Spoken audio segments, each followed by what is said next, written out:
बेटा जरा ध्यान से सुन ले। ये बेटी दामाद के कपड़े हैं, ये उनके सास ससुर के कपड़े हैं, और बेटा ये गिफ्ट है, और ये प्रीति की सास के लिए झुमके हैं सोने के, क्योंकि मेरी बेटी का पहला सावन है ना बेटा। अरे हाँ हाँ माँ, मैं अच्छे से समझ गया हूँ, मुझे सब याद है। और इन कपड़ों के ऊपर 1100 रुपए रख के भी देने हैं और अच्छी सी दुकान से मिठाई भी लेनी है। आखिर मेरी इकलौती बहन का पहला सावन का त्योहार जो जा रहा है। हाँ बेटे, तू बिल्कुल ठीक कह रहा है। आखिर हमारी इकलौती बेटी की इज्जत का सवाल है। वो वहाँ कोई कंगले परिवार से थोड़ी ना गई है। अरे माँ, मैं अपनी बहन की इज्जत पे बिल्कुल भी आँच नहीं आने दूंगा। मुझे पता है माँ, बेटियां अपने भाग्य का लेके जाती हैं। हम कौन होते हैं माँ उन्हें कुछ देने वाले? ये तो सिर्फ 20-25 हजार का सामान ही तो दे रहे हैं, और क्या दे रहे हैं माँ हम? हाँ बेटा, तू बिल्कुल ठीक कह रहा है। बेटियों को देने से धन बढ़ता है, घटता नहीं है। काश सबको ये बात समझ में आ जाए। हाँ माँ, आप बिल्कुल ठीक कह रही हो, बेटियों को देने से धन बढ़ता ही है। अब माँ मुझे देर हो रही है, बहन वहाँ इंतजार कर रही होगी। डॉली, आप ऐसा करो, इन सबको ना पैक कर दो और मुझे जल्दी से निकलना है। शाम को आ जाऊंगा मैं टाइम से, ठीक है? ठीक है, और पहुंच के ना फोन कर देना आप। हाँ ठीक है ठीक है।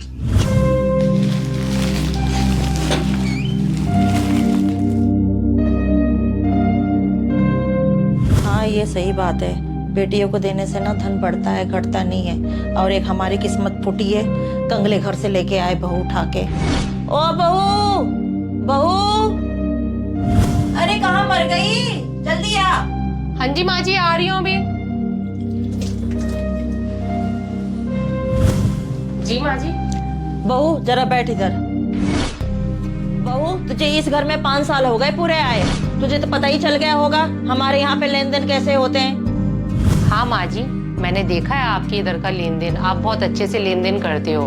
पर माँ जी, आप ये सब बात मुझे क्यों बता रहे हो? बहू मैं इसलिए बता रही हूँ, हमारी प्रीति बेटी ससुराल में कितनी खुश रहती है, उसका सर हमेशा ऊंचा रहता है। हाँ माँ जी, हमारी प्रीति को बहुत अच्छा ससुराल मिला है और वो अपने ससुराल में खुश भी है, और दामाद जी तो हमें बहुत ही अच्छे मिले हैं। बहू तो रहने दे, एक लड़की के हाथ में ही होता है ससुराल को अच्छा या बुरा बनाना। क्या माँ जी, मैं आपके कहने का मतलब कुछ समझी नहीं। इसमें ना समझने वाली बात क्या है? आज तूने देखा ना, अपनी बेटी के ससुराल में मैंने सावन का त्योहार का सामान भेजा है, पूरे 25,000 रुपए खर्चा हुए हैं। हाँ माँ जी, मुझे बहुत अच्छे से पता है, प्रीति के यहाँ जो सावन का त्योहार गया है ना, उसमें पूरे 25,000 रुपए खर्च हुए हैं। मुझे ये भी बहुत अच्छे से पता है, आप प्रीति को बहुत ही अच्छा लेना देना करते हो। हाँ, मैं यही कहना चाहती हूँ, जब हम अपनी बेटी के ससुराल में अच्छा भिजवाते हैं तो बहू के यहाँ से अच्छा क्यों नहीं आता है? एक बात बता दे बहू, कल तेरे पापा आए थे सावन का त्योहार लेके, 2 किलो घेवर लेके आए थे, 500 रुपया दे के गए बस। मेरा तो उनको देख के ना खून खोल गया। जा यहाँ से मेरे पास से।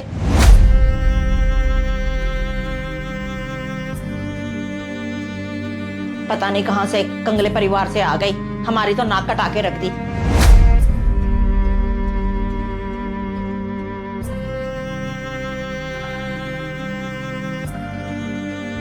माँ जी मुझे हमेशा ताने देती रहती हैं। माँ जी को क्या पता मेरे घर के हालात। मेरे पापा कितनी मुश्किल से घर चलाते हैं, बस ले दे के मेरे पापा की पेंशन ही तो आती है। डॉली, अरे राजीव, आप आ गए? क्या हो गया तुम्हें? डॉली तुम रो क्यों रही हो? राजीव, आपको तो बहुत अच्छे से ही पता है, मेरे पापा की सिर्फ और सिर्फ पेंशन ही आती है, और मेरा छोटा भाई इंजीनियरिंग कर रहा है, और हम 3 बहनें हैं। और राजीव, मेरे पापा ने ही हम तीनों बहनों की शादी की है। हाँ डॉली, मुझे सब पता है, लेकिन आप ये सब मुझे क्यों बता रही हो?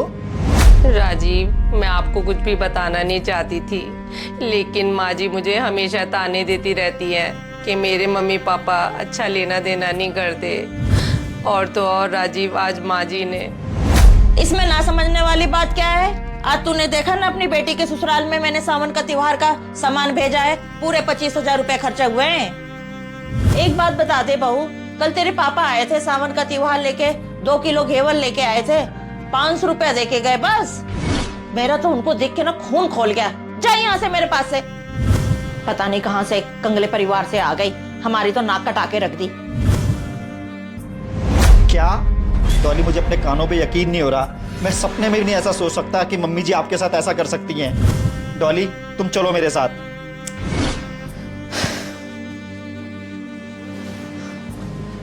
मम्मी जी, मुझे आपसे कुछ बात करनी है। हाँ बेटा, बात बाद में कर लियो, पहले ये बता प्रीति के ससुराल वालों को सामान पसंद आया? हाँ माँ, सामान क्यों नहीं पसंद आएगा, सब लोग खुश थे वहाँ। हाँ हाँ, खुश क्यों नहीं होंगे, पूरे 25,000 का सामान दिए हैं उनको। बहू, इसको कहते हैं लेन देन। माँ बस करो, बहुत हो गया। जिसकी जितनी हैसियत होती है ना, वो उतना ही खर्चा कर पाता है। माँ, आज हमारे पास है तो हम प्रीति के लिए खर्च कर पा रहे हैं, अगर हमारे पास नहीं होता तो हम प्रीति को कहाँ से दे देते। बेटा तेरा कहने का मतलब क्या है, मैं कुछ समझी नहीं।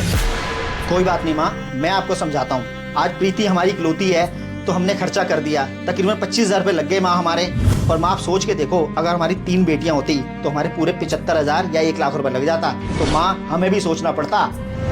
हाँ तो हमारी 3 लड़कियां नहीं है तो हम क्यों सोचे, जिसकी 3 लड़कियां वो सोचे।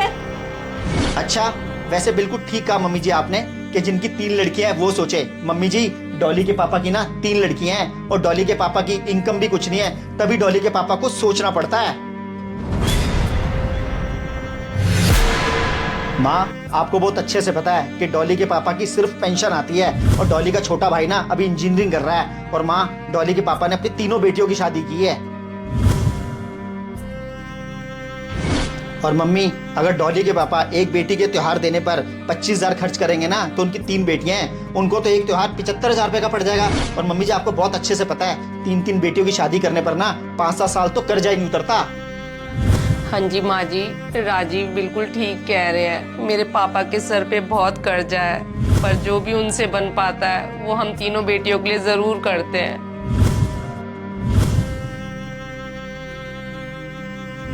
और मम्मी जी, पापा जी भी तो हमेशा यही कहते थे ना कि जिसने बेटी दे दी उसने अपना सब कुछ दे दिया। माँ, पापा जी कहते थे कि बेटी से बड़ा कोई धन नहीं होता। फिर माँ, क्यों लोग बहू के परिवार वालों से इतनी उम्मीदें रखते हैं। बेटा, बहू, मैं अपने किए पे बहुत शर्मिंदा हूँ। बेटा हो सके तो मुझे माफ कर दे।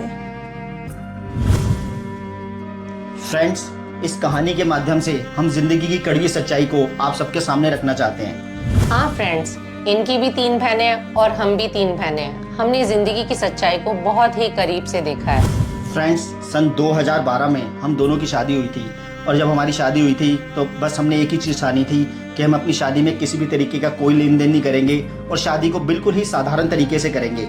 हालांकि हमारे परिवार की फाइनेंशियल कंडीशन बहुत ही अच्छी थी और डॉली जी भी एक बड़ी कंपनी में नौकरी करती थी और मेरा भी बिजनेस बहुत अच्छा था। इसके बावजूद भी हमने अपनी शादी को बिल्कुल ही साधारण तरीके से किया और शादी में किसी भी तरीके का कोई लेन देन नहीं किया।